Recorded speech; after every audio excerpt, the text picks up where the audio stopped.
Биздин мамлекет өзү суу башында турат. Жылына 50 миллиард куб суу чыгарат өзү. Бирок тилекке каршы ошол суунун бир 17%-ын гана өзү иштетебиз. Ошо биздин келгенибиз максаты ушулда, урматтуу айыл өкмөт башчылары, төрагалар отурат. Тартынбастан суроо талаптар болсо койгула. Ушул жерден көйгөйлөрдөн ушу мыйзам өзгөрүүлөр жаралат. Биздин аракетибиз баардыгы ушул жергиликтүү башкарууга. Биз буга чейин айыл өкмөт башчылары менен, айыл кеңеш төрагалары менен, спалан жетекчилери менен, суу чабан жетекчилери менен буга чейин сүйлөшкөнбүз. Андан кийин абат форуму менен биргеликте 15 айыл өкмөт менен да сүйлөштүк. Бул жерден бир маселе болуп атат. Биз Акылбек Үсөнбековичке кирип чыкканбыз. Бул долбоорду колдоп берди. 250 миллион эмес, быйылча 150 миллион бөлүп турайлык өзүнүн колдоорун айткан. Таки ички каналдардын баардыгы камыш басып бүттү. Туурабы? Моюнга алыш керек да буну.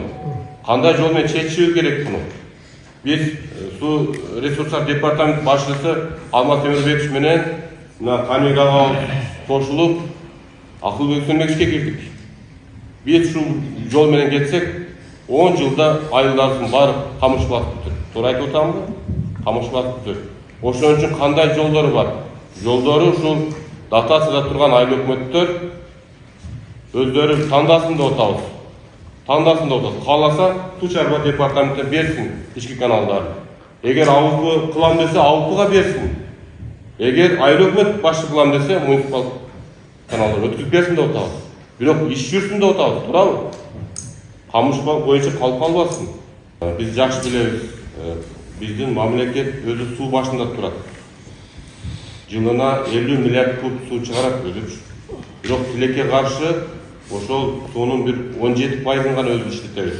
Мамлекет калган суунун баардыгын Казакстан, Тажикстан, Кытай коңшу мамлекеттер иштетет.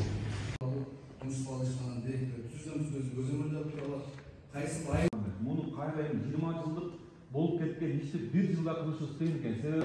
Мына 8 декабрда биздин 5 мыйзам долбооруна талкуудан өттү. Кудай буюрса 8 декабрда айыл өкмөттөр менен, айыл кеңеш төрагалары менен биргеликте биз тегерек жолду өткөрөбүз.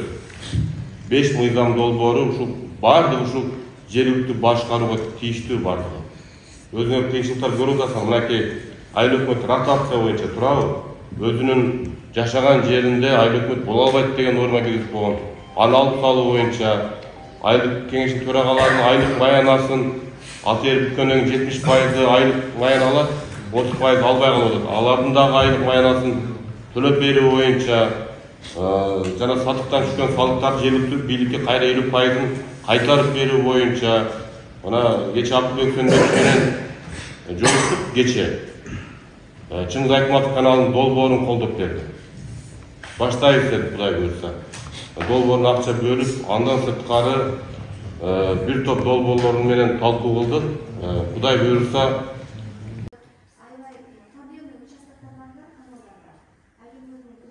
жетекчилер жакшы талкуу болду деп ойлойм. Мен ойлойм да ушул жыйында жөн эле келип катышып кете бербесин. Ар бир жыйындын жыйынтыгы болуш керек да. Анан айыл чарбасына мына эмгеги сиңген кыргыз мамлекетине салым кошкон инсандарды келип отурат. Искендер Рысбековичке чоң ыраазычылык билдирем. Ушундай улуу кишилерден мынакей батасын алып атабыз, баталар кабыл болсун. Анан мынакей ар бир сунушуңарды суроо талаптарды жазып алып, эске алабыз, байланыштырабыз. Анан бир нерсени айтып кетиш керек, урматтуу мекендештер, жерлештер. Шүгүрдү да айтышыбыз керек да, шүгүр. Мамлекетте жакшы иштер болуп турабы? Ирригациялар 2 жылдан бери миллиарддан акча кетет. Ички каналдар, чоң каналдар баары казылып атат. Мектеп, жолдор, бала бакчалар баары курулуп атат. Биз дагы мамлекет бизге эмне берди, биз мамлекетке кандай салым кошуп атабыз деген өзгө да суроо бериши керек да.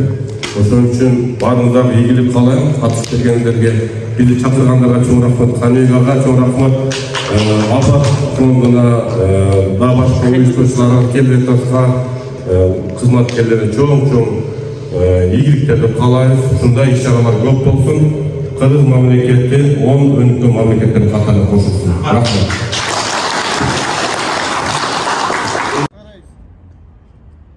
Bir, iki, üç.